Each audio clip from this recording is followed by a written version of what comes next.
Tema: inovação sustentável na Oswaldo Cruz Química, impulsionando o futuro da indústria. Quero convidar ao palco o diretor industrial do grupo Oswaldo Cruz Química, Marcel Gonçalves Michelin. Marcel, por favor, nossa saudação, Marcel, que vem compartilhar seu conhecimento com a gente. Muito obrigado pela presença. Fica à vontade e agradeço demais. Muito obrigado. Boa tarde, viu? Boa tarde, gente. Agradeço os guerreiros que ainda estão presentes aqui, fortemente motivados para a gente continuar falando sobre inovação. A ideia é...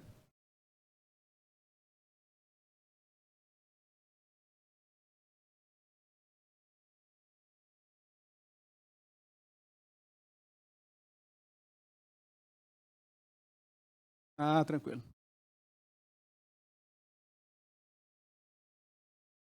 Bom, a ideia é a gente falar um pouco sobre inovação sustentável, que é um dos drives que a gente enxerga hoje para a indústria em geral, para a indústria química e para o mundo.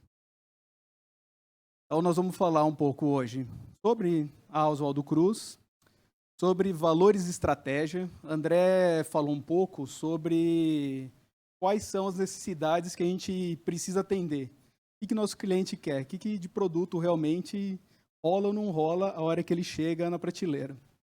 E eu quero falar um pouco para vocês também, a partir do momento que a gente sabe o que é o produto, o que nós vamos comercializar, como viabilizar isso, como chegar lá. Então, nós vamos falar de gestão da inovação e, afinal, inovação sustentável. Bom, falando um pouco sobre o Grupo OCQ, nós somos uma empresa multinacional, enorme, depois eu vou mostrar os números, brasileira e familiar. Temos o Francisco Fortunato e o Domingos Fortunato, que são os donos da empresa, e conseguiram construir esse grupo que é gigantesco e que hoje é um dos maiores grupos químicos aqui do Brasil. Bom, aqui um pouco dos nossos números. Então, a gente tem uma capacidade produtiva de mais ou menos 615 mil toneladas ano. Somos um dos maiores grupos químicos da América Latina, faturamento anual de quase 4 bilhões. A gente vende para o mundo inteiro. Temos 40 anos desde a fundação do Oswaldo Cruz, que é a empresa do grupo mais antiga, que é a L. Queiroz, está completando 130 anos esse ano. Somos 20 empresas, então dentro do grupo, além do Oswaldo Cruz, que é a empresa mãe, temos mais 20 empresas, 30 unidades, sites industriais, unidades em que a gente produz.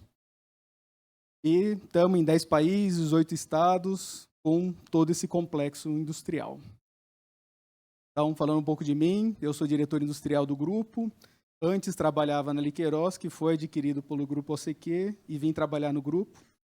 Dentro da indústria química, já trabalhei em diversas áreas, áreas de operação, pesquisa e desenvolvimento, engenharia, já mexi um pouco com transformação digital também.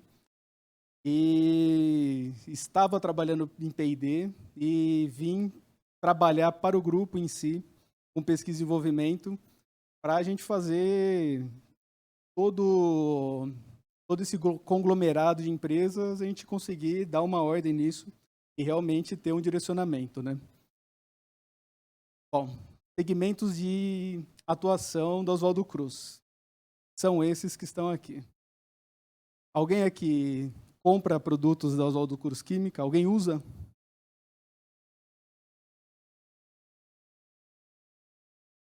Tem mais?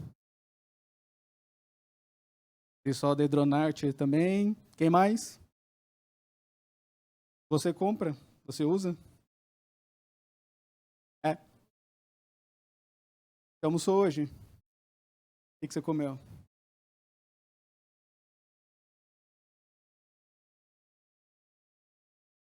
Hoje você consumiu um produto da Oswaldo Cruz.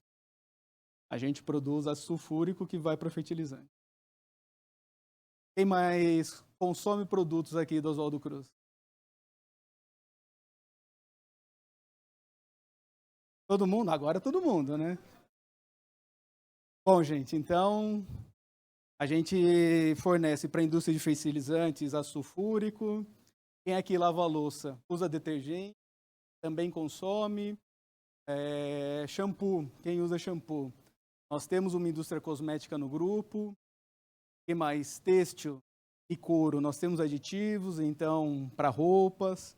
Calçados, a gente faz o plastificante que vai na sola dos nossos calçados. Quem usa chinelo também, mesma coisa. Então, está presente em diversos segmentos, em diversos produtos que a gente usa no dia a dia. Inclusive na energia elétrica que a gente consome. Temos uma cogeração de energia elétrica em um dos nossos sites também. Bom, e aí, como é que a gente consegue atender uma gama tão grande de produtos? Através da nossa atuação dentro da cadeia produtiva. Então, essas são as empresas que fazem parte do grupo. Aqui está uma ideia de como é a cadeia da indústria química, do começo até chegar lá. Então, a gente vê desde a indústria do petróleo até o varejo. E nós estamos nas mais diversas fases aí da cadeia. Nós não estamos basicamente só no refino do petróleo e no craqueamento, na indústria petroquímica de base. A gente está aí para frente. E as empresas, elas fornecem para todas essas cadeias que vão chegar nos produtos finais que a gente consome no dia a dia.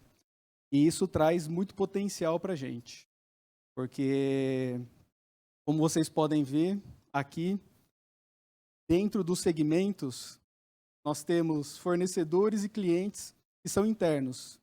Então, muitos projetos que são difíceis da gente viabilizar, e a gente tratar com um cliente que é externo, que não está dentro do mesmo grupo, nós conseguimos quebrar essas barreiras trabalhando internamente. Vou falar um pouquinho mais isso para vocês aí para frente. Então, essas são as plataformas das empresas que a gente tem, 20 empresas, todas elas têm linhas de produção, têm centros de pesquisa e desenvolvimento, têm suas áreas que estão ligadas dentro da holding, e a gente tenta dar um sentido para tudo isso. E aí, como que a empresa foi crescendo, né? Como que a gente chegou nesse tamanho? Aqui é uma linha do tempo, desses 40 anos que a gente tem Oswaldo Cruz, e vou dar uns exemplos aqui para vocês, para já começar a tratar do tema de inovação. Como, para conseguir velocidade na inovação, a gente não pode ficar travado em apenas um modo de trabalhar, um modelo de negócio. Precisa abrir um pouco a cabeça, né? Então, Oswaldo Cruz, ela foi fundada em 1984, e aí temos a fundação, a Brisco, que é uma empresa de importação, exportação e venda, e a Veta. A Veta é uma empresa que foi criada dentro do Oswaldo Cruz. O nosso core até então era PVA e resinas acrílicas. PVA é cola escolar e outros tipos de cola. E resina acrílica que vai para tinta. E aí, de repente, a gente abriu uma empresa que faz resina poliéster. E aí, como você faz isso rapidamente? Nós não construímos uma fábrica. A gente pegou um site que estava parado, profissionais que conheciam desse mercado, e rapidamente, em meses, a gente conseguiu erguer um negócio de resina poliéster. Resina poliéster insaturada é a resina de laminação, resina de barco, de ônibus e outros tipos aqui. Equilol, uma empresa que fazia recuperação de solventes, tinha capacidade produtiva ociosa e daria para a gente produzir também resinas acrílicas, então entramos como sócio. Fizemos um aporte e entramos como sócio. Mais crescimento. Focus Química, empresa de cosméticos. Tinha uma dor que era conseguir fazer importação de produtos, ela ganhou uma escala, um volume muito grande, E aí tinha restrição em relação a volumes. Entrou para o grupo também, tiramos essa restrição com as forças administrativas que a gente tinha internamente e conseguimos desbloquear o crescimento da Focus. E por aí vai. Então, vocês podem ver que são diversos modelos de negócio. Pegar a própria Liqueiroz, que foi uma aquisição, não tem sócio, era uma empresa estabelecida no mercado e por uma decisão estratégica de ser um fornecedor que está ligado intrinsecamente, diretamente na cadeia das outras empresas. Então, foi decidido adquirir a empresa. Então, são vários tipos de modelo de negócio diferente que foram feitos para esse crescimento acontecer. Bom, estamos presentes globalmente, produção basicamente na América Latina, Brasil e Argentina. Temos escritórios em outros lugares do mundo, centros de distribuição também distribuídos aí em vários lugares. Essa é Oswaldo Cruz Química. Vou falar agora um pouco de como que a gente conseguiu chegar nesse porte, né? O que impulsiona, qual é o pilar, os alicerces da inovação. Isso está basicamente ligado aos nossos valores e à nossa estratégia. Então, quais são os nossos focos estratégicos?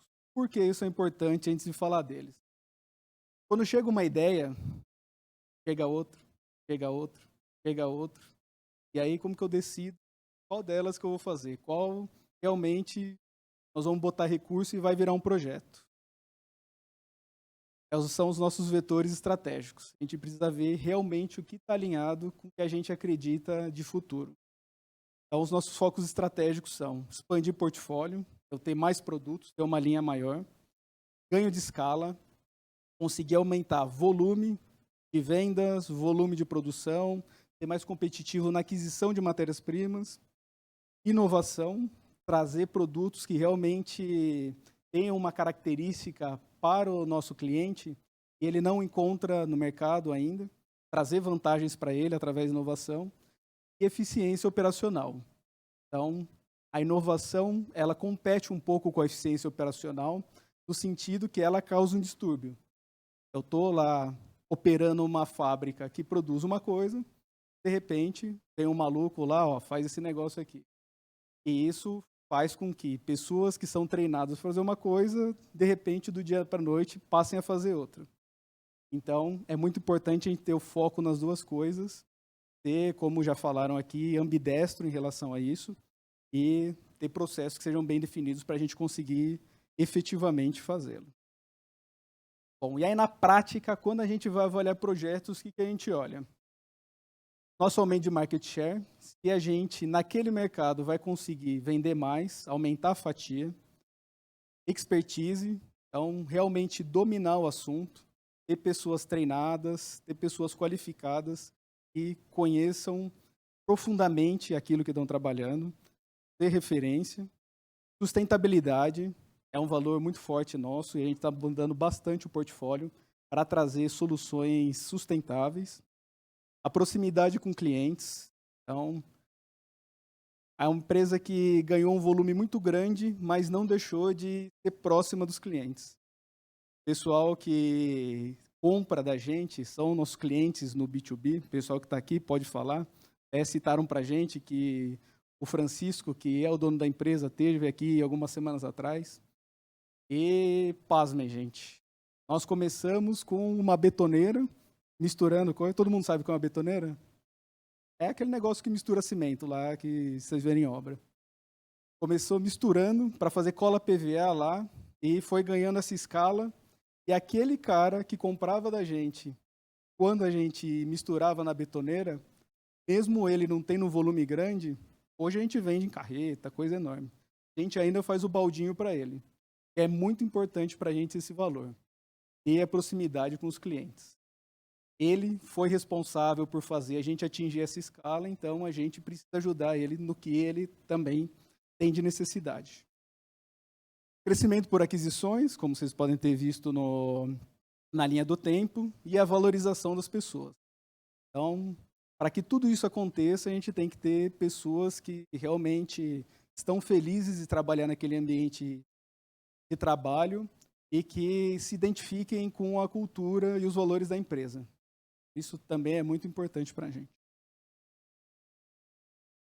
Bom, e para que tudo isso aconteça, para que a gente consiga atender esses drivers estratégicos, é muito importante que quem trabalha na empresa esteja alinhado com esses valores. Atitude de dono, paixão por entregar, cuidar dos nossos relacionamentos com clientes, excelência operacional, agilidade, criatividade e colaboração. Bem próximo do que a gente mostrou lá de drive estratégico, certo? E são valores que a gente estudou muito, tomou muito cuidado para realmente promover um ambiente que traga inovação e não perca o foco em eficiência operacional. Então, pegar um deles, por exemplo, atitude de dono.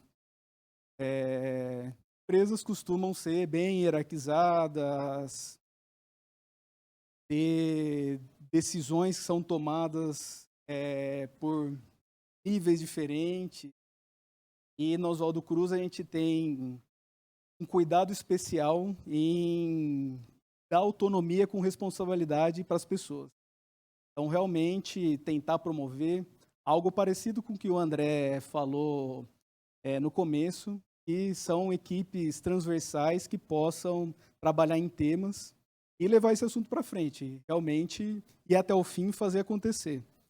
E para que isso aconteça, quem efetivamente não tem a caneta na mão, quem não aprova, conseguir levar até o fim uma iniciativa, ele tem que ter isso, tem que ter atitude de dono, tem que realmente sentir que ele é responsável por aquilo. Tem que ter paixão por entregar, começou o negócio, tem que ter a responsabilidade de entregar. Cuidar dos relacionamentos internos e com os clientes. Não deixar de tentar ser o mais eficaz possível, ser muito atento com a excelência operacional, ser ágil.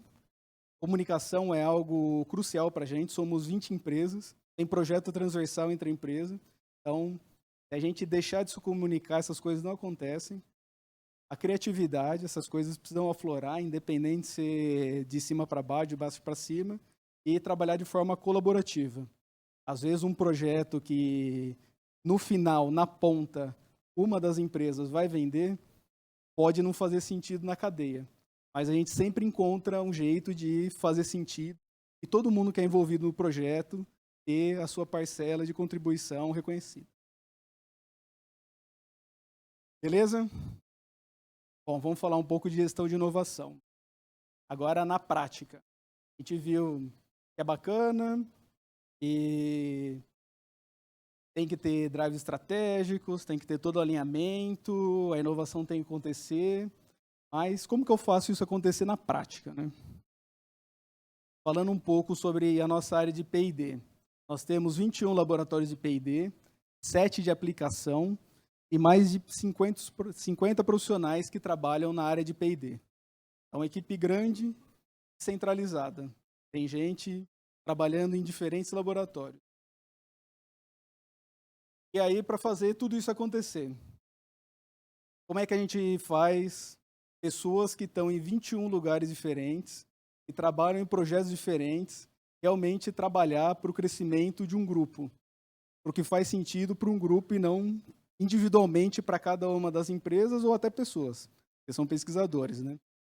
Nós criamos o CRIARE, que é o Programa de Gestão de Portfólio da Oswaldo Cruz, que é o cerne que une tudo isso daí.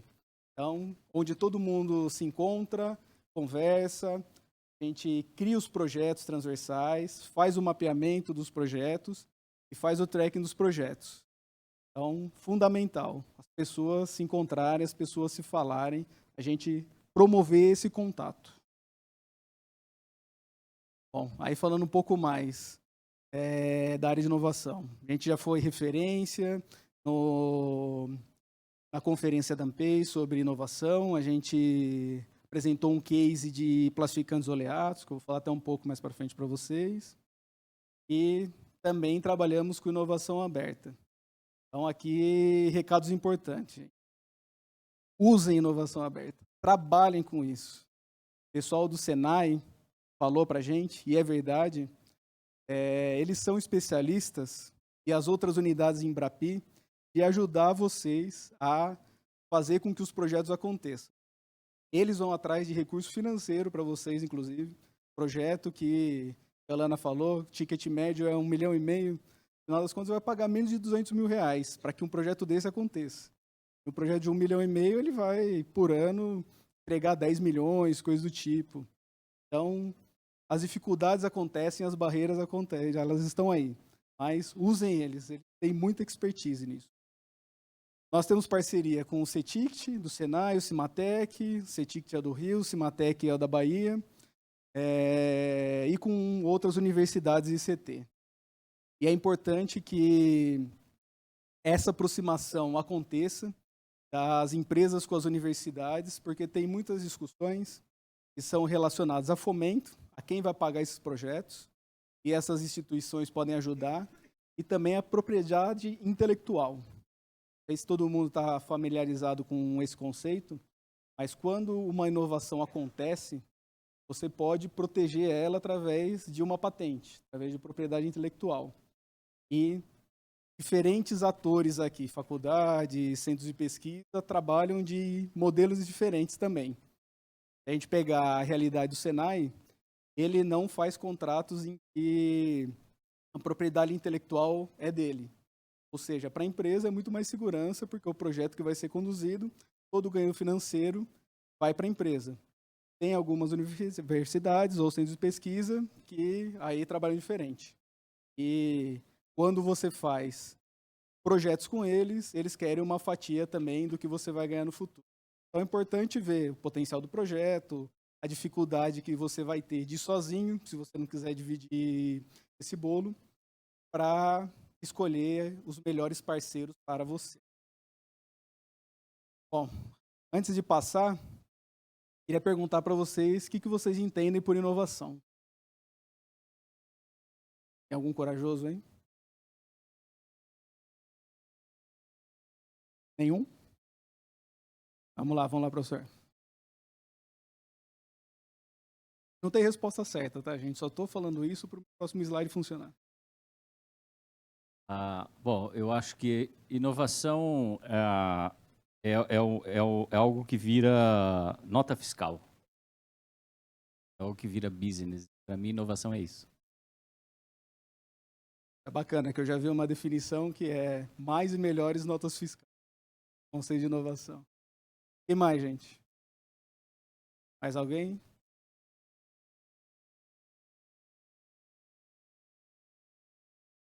Diferente, mais eficiente. Diferente, mais eficiente. Boa. Mais alguém? Vou escolher alguém, hein, se ninguém falar. O susto, então. O que é inovação?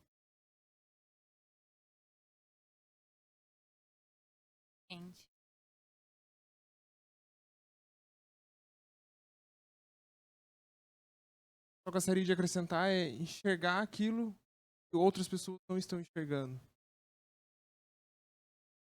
Muito bom. Eu falar para vocês que inovação tem a ver com destruição. O que vocês acham disso? É impactante, né? O primeiro cara que começou a estudar inovação sem saber direito o que era é esse rapaz aí, Schumpeter. E ele criou um termo que é precedente da inovação, que é esse. É a destruição criativa. E o que ele quer dizer com isso? Ele quer dizer que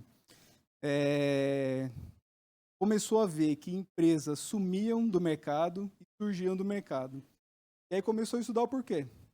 Por que um cara que é estabelecido, tem muita vantagem, escala, competitividade, ele de repente some, e um cara que era nanico, ele acende e ganha todo o mercado. E aí ele viu que tinha um movimento que era a tal da criatividade destrutiva, que é muito parecido com disrupção, né? Alguém enxerga uma coisa que ninguém tinha enxergado até então e destrói as coisas do jeito que elas eram feitas como antigamente. Poético, né? E aí você vê isso, fica todo animado, vai lá, fala para um, criatividade destrutiva, fala para outro, fala para outro, fala para outro, e a inovação acontece. Ou não. Olha o que acontece aqui. Você não sabe para onde ir. Todo mundo fica animado, todo mundo começa a dar ideia, vem 200, 300, 400 ideias, e aí você não sabe o que você vai fazer. Tem tanta ideia boa, qual que você vai trabalhar? Como é que você vai fazer? E essa é a importância da gestão da inovação. Então, como é que é um modelo de gestão de inovação? Esse negócio é meio visualmente não muito bonito, mas vou tentar explicar aqui para vocês. Tem a parte de prospecção. Prospecção, o que é? Efetivamente, você saber o que o cliente quer. Então, ela pode ser de mercado e tecnológica. Além de você conversar com o cliente, tem uma tecnologia nova que vai te trazer mais eficiência.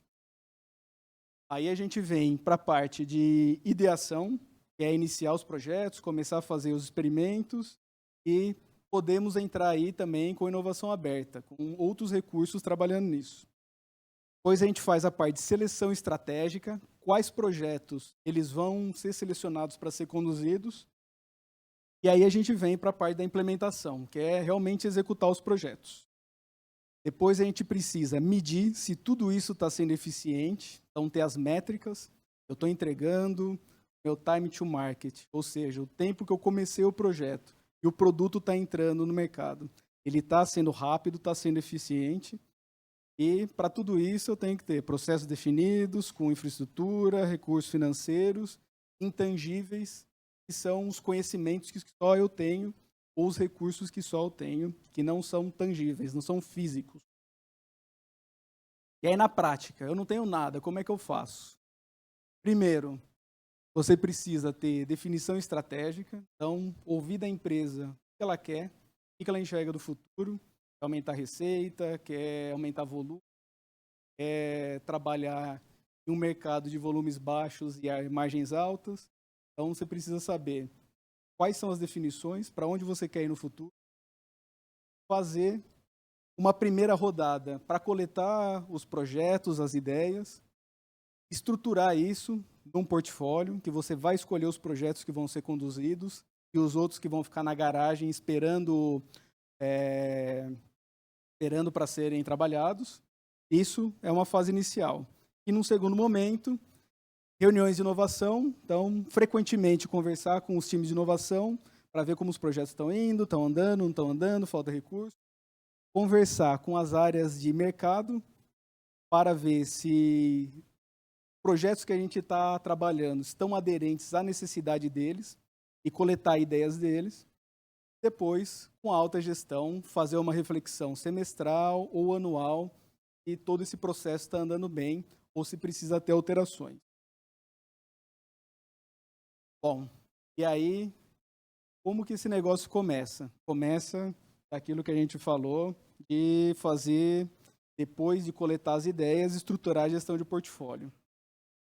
Então, gente, por favor, em papel, em Excel, num sistema hiper rebuscado, automatizado, virtual, tirem as ideias da cabeça das pessoas, coletem elas no papel, coloquem em algum lugar, estrutura isso daí, porque senão a gente se perde, a gente não sabe o que a gente vai fazer, quando vai fazer, o que é mais importante, o que é menos importante. Então aqui são exemplos fictícios de projetos e algo que você pode fazer para ter uma priorização de projetos, para conseguir ter um portfólio de projetos. Você lista o projeto, segmento em que esse projeto está atuando, então nesse caso aqui, segmento de resinas, de ésteres, carros voadores, energia ou transformação digital. Qual que é o vetor estratégico? E aqui é importante para ver se está dentro das prioridades da empresa ou não. Tem coisa que pode ter nada a ver com o que realmente a gente enxerga de futuro.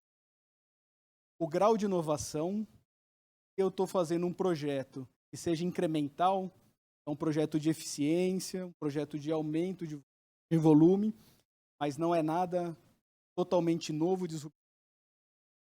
Projeto inovador, um produto novo, que atende uma linha de mercado, ou uma inovação disruptiva, uma inovação que realmente vai criar um mercado novo, vai criar algo que não existe. E aqui é importante porque o esforço para cada um desses critérios é diferente. É mais fácil você criar um projeto, você conduzir, que seja incremental do que inovativo, disruptivo. O grau de energia, de recurso e de dinheiro que você vai precisar para um disruptivo é muito maior do que para um incremental. E aí depois, para classificar, fazer uma matriz de esforço e impacto, e vai dar para você, no final das contas, isso daqui.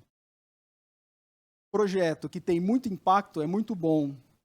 Eu preciso de pouco esforço, pouco recurso para entregar, tem que fazer agora, não tem nem conversa. Projeto que tem um impacto alto e tem um esforço muito alto, preciso avaliar esse esforço, trabalhar para reduzir ele. Aqui é redução de risco, redução de esforço, é entender mais isso, porque eu não conheço o suficiente ainda. Então, ali eu já preciso empregar recurso para trazer ele aqui para o quadrante do realizar. Projeto que tem impacto baixo e é fácil de ser realizado, preciso avaliar o impacto. Às vezes, por uma situação de mercado ou uma situação de custo, ele não traz um resultado tão grande hoje, mas mudou uma situação, ele fica muito viável. Então, eu não posso esquecer desse cara. E se ele for muito fácil, também fazer. Aí eu já coleto esse projeto que o esforço é muito alto e o impacto é muito baixo, aí eu deixo ele na garagem, deixo ele em hold, não é o momento de eu realizar ele. Talvez isso mude. Aí, por isso é importante a gestão do conhecimento. Bom, então na prática, alguém tem uma ideia, a gente abre o projeto, avalia o projeto. Se o projeto é muito simples, a gente usa uma metodologia que a gente chama de Fast Track, está mais alinhado aos princípios do Agile. O projeto é mais complexo, Stage Gate, e está mais alinhado com os projetos em cascata, projetos mais complexos. Aí depois eu crio um ambiente para reportar os avanços desse projeto e uma conta contábil para isso. Depois eu vou explicar por quê. Fazemos a atualização do avanço. O líder é responsável. Cada projeto é uma equipe que pode ter 20, 30 pessoas, mas alguém precisa ser o responsável, senão o negócio não anda. Então, o líder, ele é responsável pela atualização. A gente faz reuniões mensais com toda a equipe de inovação e depois a gente atualiza o que a gente chama de pipeline de inovação. Por que é importante? Aqui um pouco sobre os projetos, né, o que é mais complexo. A gente usa essa metodologia Stage Gate, que é mais rápido, Agile. Não preciso perder tempo completando documentação de um projeto muito simples. Então, vou para o Agile, Stage Gates para coisas que... Um exemplo, um produto novo para cosmético. Então, vou ter que ver... Tem riscos regulatórios, todo tipo de restrição. Eu preciso realmente um método que é mais robusto. Por que é importante documentação? Documentação é chato, tem que preencher relatório, todo experimento tem que ser registrado. O cara que está lá fazendo a pesquisa, ele quer fazer o próximo, ele está chegando perto de realmente viabilizar o negócio, precisa parar para ficar preenchendo documentação. Por que isso é importante? Um projeto tem essas fases, e cada uma dessas fases você coloca uma quantidade de recursos.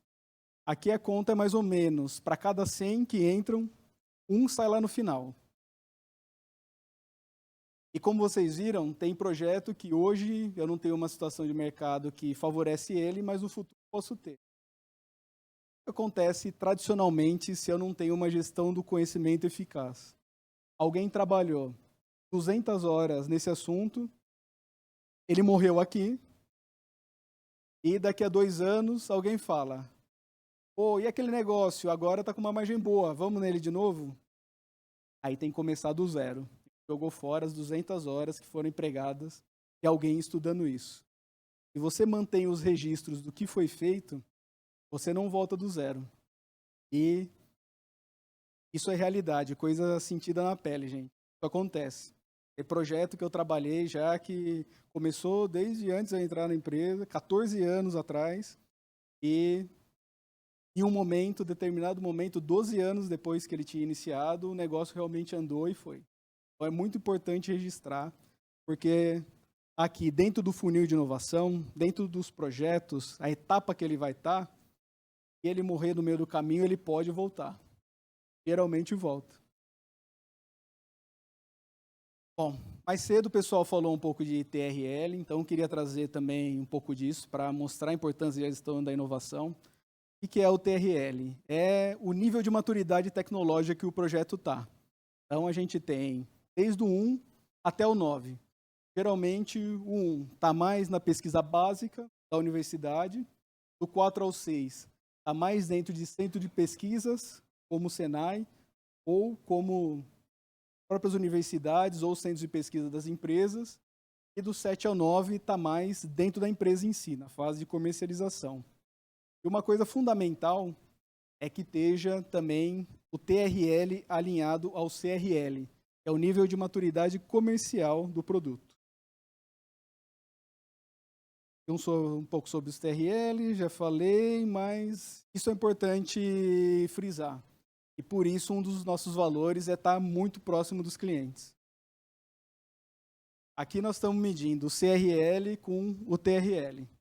Então você vai pesquisando, vai avançando, até o momento que você chega no 9 e está pronto. Se você estiver pronto tecnologicamente e você não estiver pronto em termos de mercado, o que acontece? Você cai nessa zona aqui e você não consegue ainda comercializar seu produto. Você empregou pouco esforço comercial e muito tecnológico e o negócio engasgou lá no meio do caminho. O ideal é a gente conseguir trabalhar nessa curva aqui, trabalhar a área técnica junto com a comercial. E não é fácil, a gente precisa colocar todo mundo para conversar sempre o momento inteiro. E qual que é o momento mais crítico? O momento mais crítico é quando você já tem o produto disponibilizado, mas você trava aqui no meio. Você não tem uma maturidade comercial que chegue até o final, e aí a gente chega no vale da morte dos projetos. Ele está pronto, você pode disponibilizar o produto, mas comercialmente ele não se viabilizou e a gente gastou recurso tecnológico. Então é muito importante ficar atento a isso e por isso uma boa organização e gestão de inovação é importante. Bom, na prática, depois que você faz tudo isso, tem aquela tabelona, você pode criar indicadores, aí tem inúmeras ferramentas, pode fazer no Power BI, pode fazer através de um software de gestão, pode criar relatórios, e aí você está pronto para pilotar efetivamente os seus indicadores de gestão da inovação. Retomando, como a gente começa esse processo do zero se a gente não tem nada?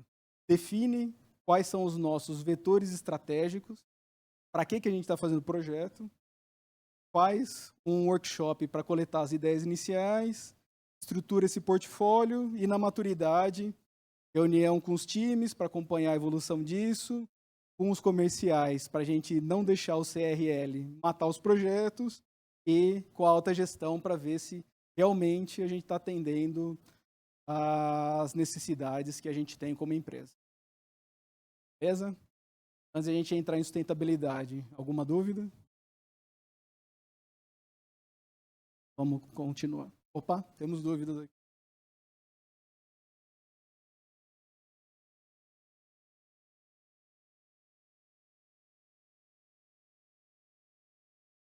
Tudo bem. A dúvida que eu tenho é... Nesse slide anterior você introduziu a questão do CRL. Estou acostumado com o TRL porque eu trabalho numa startup. A gente é equipe enxuta, né? Equipe, no caso. Qual a dica que você tem para eu conseguir fazer também essa ferramenta ou onde eu posso buscar para não ter o perigo de cair lá no Vale da Morte? Comerciais que trabalham na empresa, eles estão nos mesmos times de projeto que você? Não? Só tem você? Aqui é muito importante realmente isso. Os times comerciais eles estarem trabalhando no projeto também. Isso realmente é difícil, não é fácil conseguir promover. E o que a gente faz é pegar uma ferramenta que chama PM Canvas, que é um canvas de projeto. Eu não tenho ela aqui, mas depois posso disponibilizar se vocês quiserem. Tentar todo mundo que é interessado no projeto, técnicos, os comerciais, cara da produção que vai receber, no caso, uma planta nova, essa fábrica, cara da manutenção que vai ter que fazer manutenção na planta, cara do laboratório que vai ter que analisar esse produto para fazer a liberação dele quando ele estiver sendo produzido. Coloca todo mundo dentro de uma sala. Tem alguns requisitos que precisam ser preenchidos e ninguém sai até que esse negócio tenha realmente preenchido. E por que isso? Isso, na verdade, não garante nada, né? Não garante que realmente todo mundo vai seguir aquilo. Mas garante que você tem o compromisso de que o cara esteve lá e ele está engajado no projeto. A partir desse momento, ele assinou também aquela solução. E aí ele vai trabalhar para que isso. Então, acho que o que é fundamental aqui é sempre trazer o time comercial para dentro das discussões. Eu ouvido ele ser ouvido, porque ele também ouve o cliente. Mais alguma coisa, gente?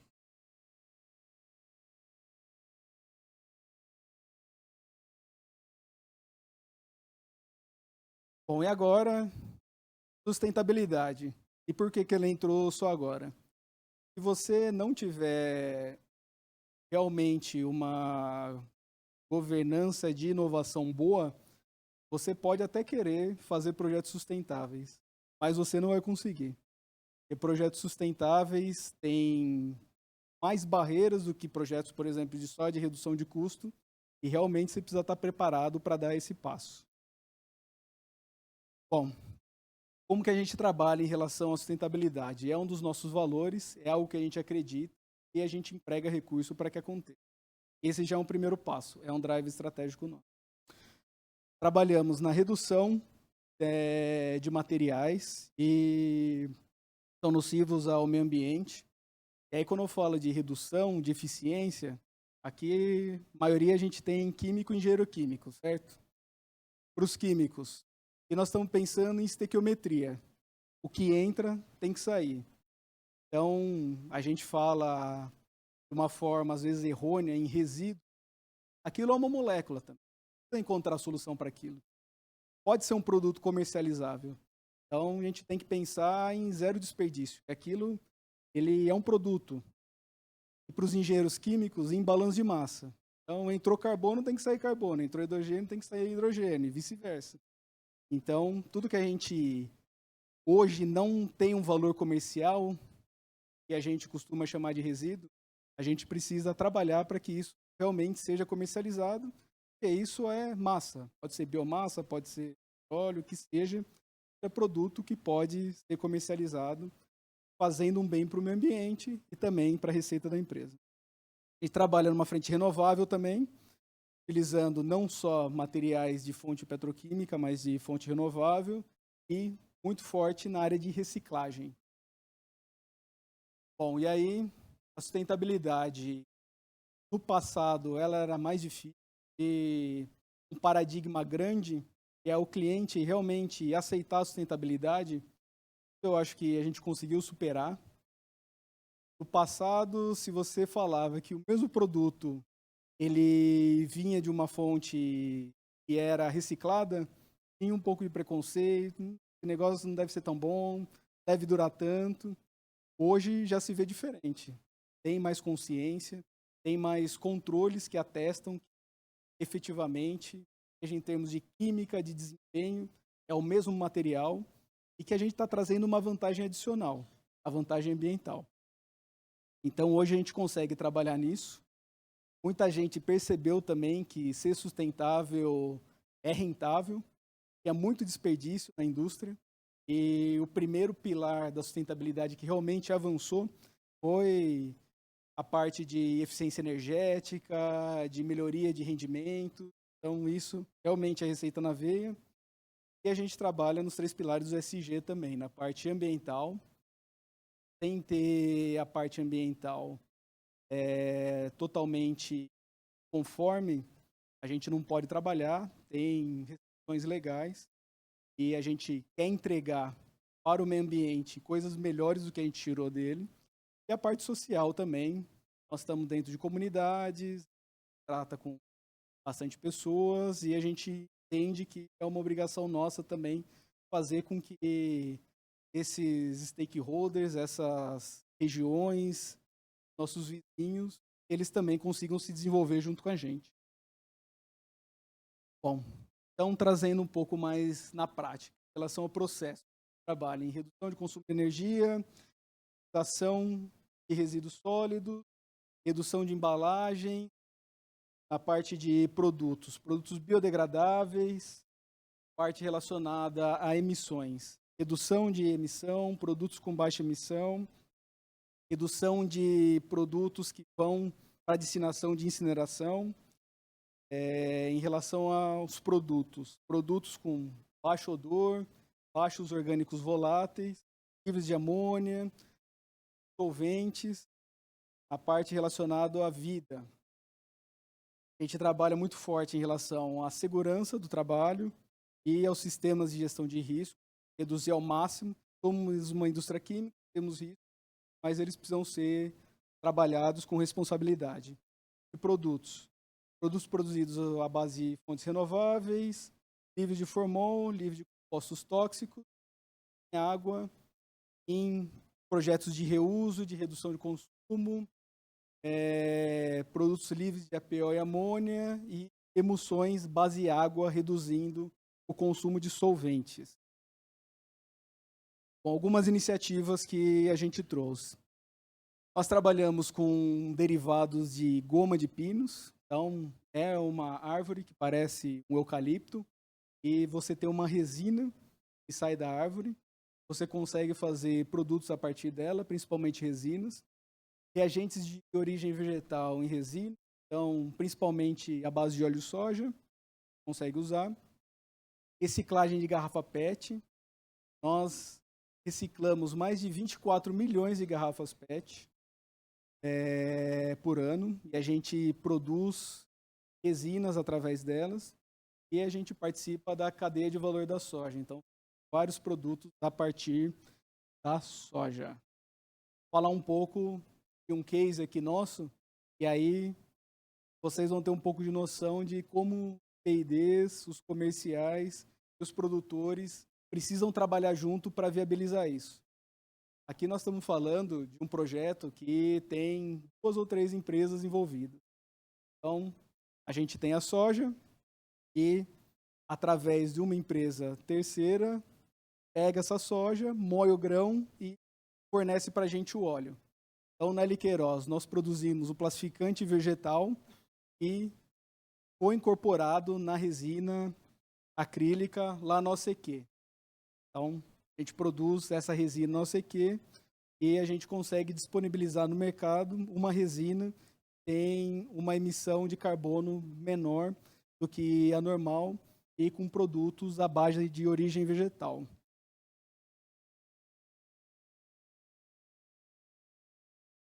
Que é a Forte Crio 6064 Eco. Inclusive o Marcelo, parece que já pediu 3 carretas dela aí, né, Marcelo? 2?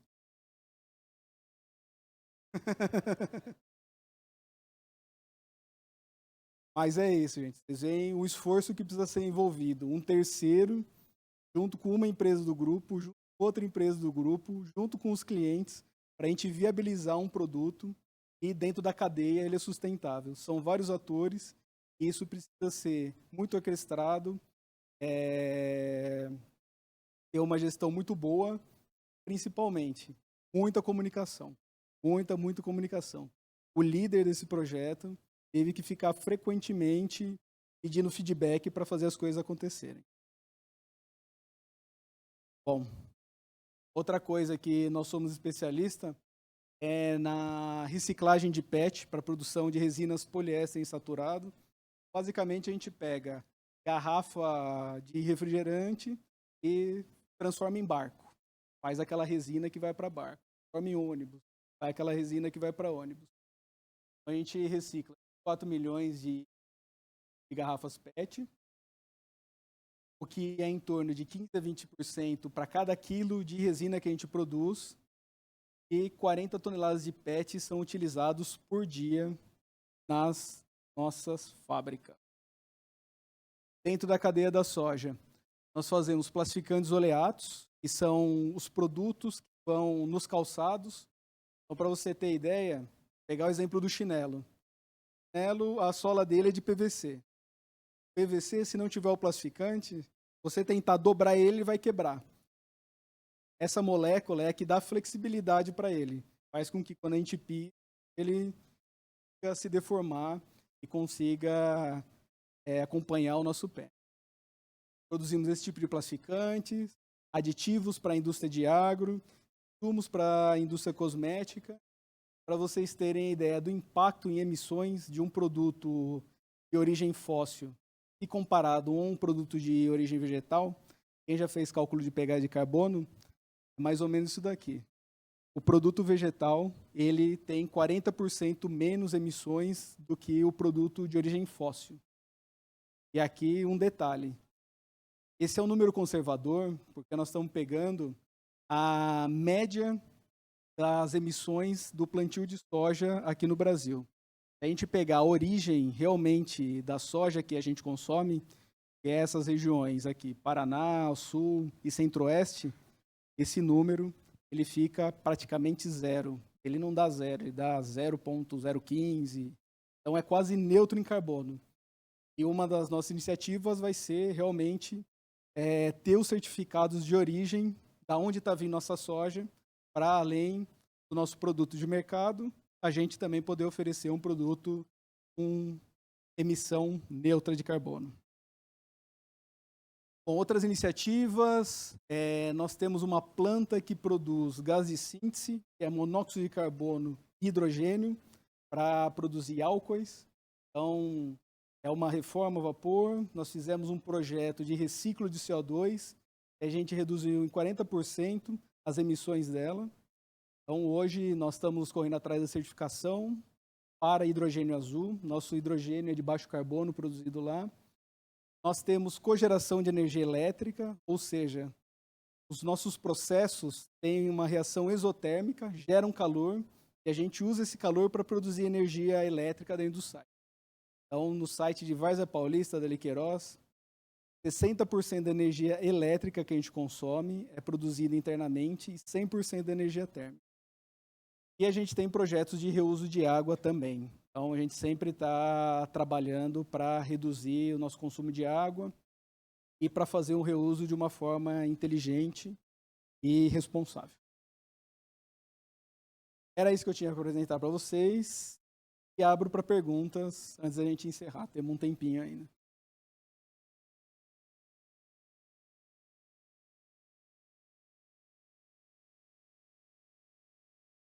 Isso, se alguém tiver pergunta, a gente leva o microfone aí nesse momento final, só levantar a mão para que o Marcel possa responder daqui do palco mesmo.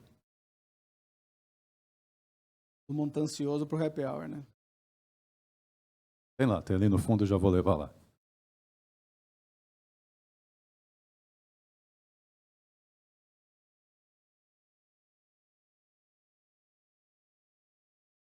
Marcelo, boa tarde. Muito obrigado. Vocês estão tomando algumas atitudes na área de sustentabilidade que são loáveis, mas são 3 perguntas que aparentemente são desconexas. Quanta água vocês gastam ou consumem para formular todos os produtos químicos relacionados com o agro? Quantos milhões de litros? Primeira. Segunda, quantos milhões de litros vocês estão dispostos, milhões de gases de efeito estufa estariam dispostos a reduzir com uma tecnologia que reduzira o consumo de água na formulação desses produtos?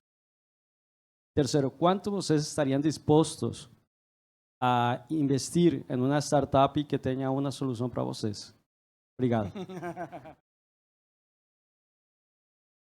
Bom, vamos lá. No agro, a gente tem um consumo dentro dos processos de produção, né? dos produtos. Ele não é muito alto, mas tudo é relevante para a gente, então é interessante. Eu não tenho o número de cabeça.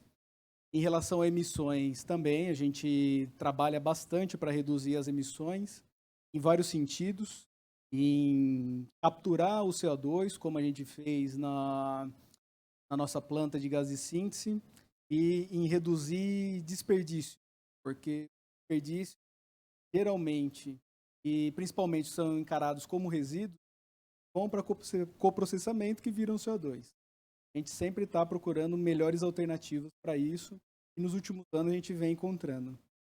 E em relação a trabalho com startups, totalmente aberto. A nossa iniciativa dos plastificantes de óleo de soja, por exemplo, foi feita através da aquisição de uma startup.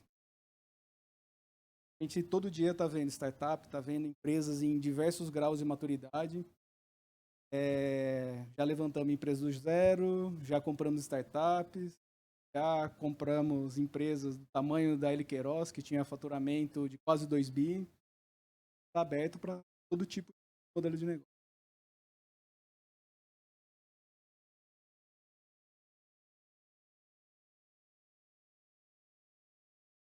Ô Marcel, obrigado pela sua palestra, excelente, né? Nós tivemos desde sexta-feira o Integra está fazendo um evento fantástico com o Ideatom, né? Hoje com o Integra, e na sua palestra você não só falou do grupo, como você também deu um pouco de aula para a gente, né? De como empreender, de como fazer gestão de um negócio inovador. Então, muito obrigado, né? Pela sua aula, pela sua palestra-aula.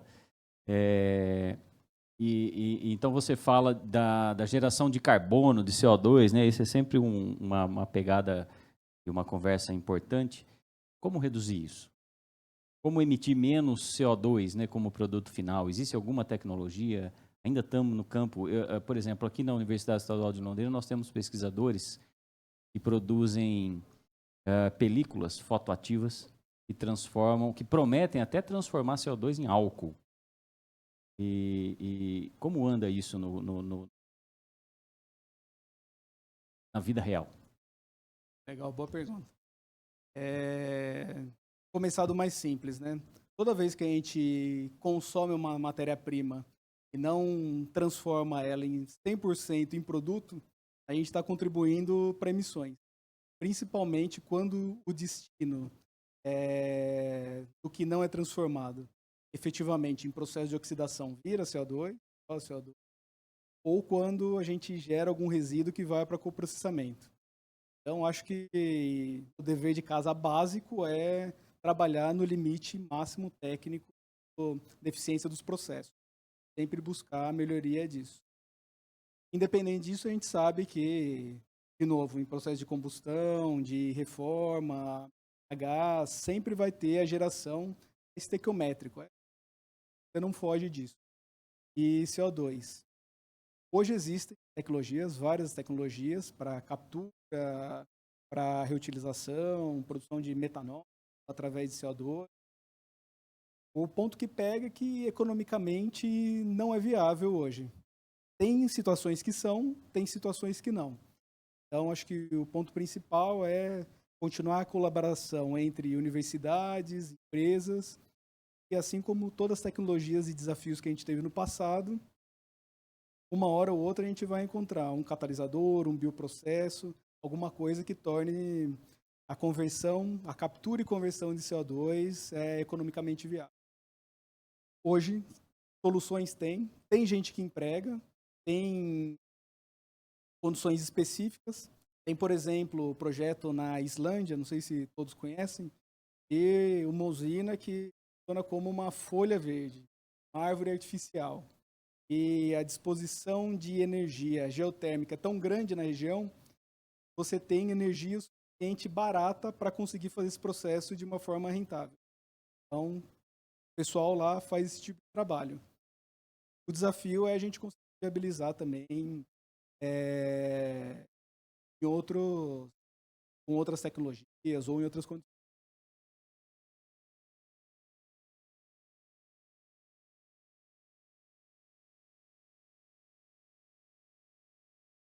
Eu vou tirar uma dúvida e pedir um conselho de um problema que eu acho que só acontece onde a gente trabalha. Talvez não Mas aconteça na nossa equipe. O problema, assim, é só... A gente tem um pipeline de tá. projeto natural ali.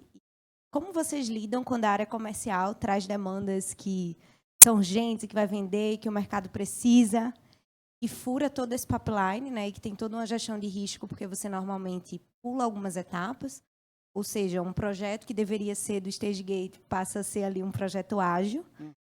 Como que vocês lidam com isso, né, e como que vocês assumem esses riscos aí no dia a dia da gestão do negócio? Essa é uma excelente pergunta e acho que o maior desafio de quem faz a gestão de inovação conseguir conduzir no dia a dia, né? A gente sofria muito com isso e a solução que a gente encontrou foi separar as equipes e dar alguns focos. Tem equipe que trabalha mais direcionadas em inovação incremental, esse tipo de coisa está dentro do pacote. Então, chega o comercial e encontrou uma matéria-prima que está com 20% do preço do mercado, mas a especificação é diferente. Precisa formular, fazer com que aquilo funcione. Isso para outros projetos. Para a gente não parar os projetos que eram importantes, estruturantes, estratégicos para a gente, que solução que a gente encontrou? O Inova Talentos do IEL. Então, a nossa equipe, não sei se você conhece o programa Inova Talentos. O IEL, que está dentro do Sistema S, Senai, Sebrae, Senac, ele tem um programa, você consegue contratar pesquisadores, bolsistas e colocar dentro da indústria para trabalhar. Então, você consegue criar equipe e elas vão trabalhar em projetos específicos. E aí está também a questão. E uma das limitações é que você não pode colocar o pesquisador para trabalhar em outras coisas dentro da empresa, ele tem que trabalhar naquele projeto. Então, ele entrou lá, ele vai trabalhar só direcionado naquilo. E aí você consegue criar equipes temporariamente que vão atender aquele problema. Então, você deixa um pesquisador trabalhando junto com o time Inova Talentos, e vai trabalhar naquela demanda específica, o restante do time está sob a gestão dele e atendendo as demandas do dia a dia. É assim em todo lugar. Mas isso é bacana, vale a pena procurar. Gente, no ecossistema de inovação brasileiro, tem muita oportunidade. Tem Embrapi, tem Finep. Quem não é signatário da Lei do Bem, vá atrás. Você consegue bastante benefício, financiar seu P&D através de impostos. Tem o Inova Talentos, tem muita coisa bacana que pode fazer para impulsionar a sua área de inovação. Mais alguma pergunta? Agradeço aí novamente. Muito obrigado.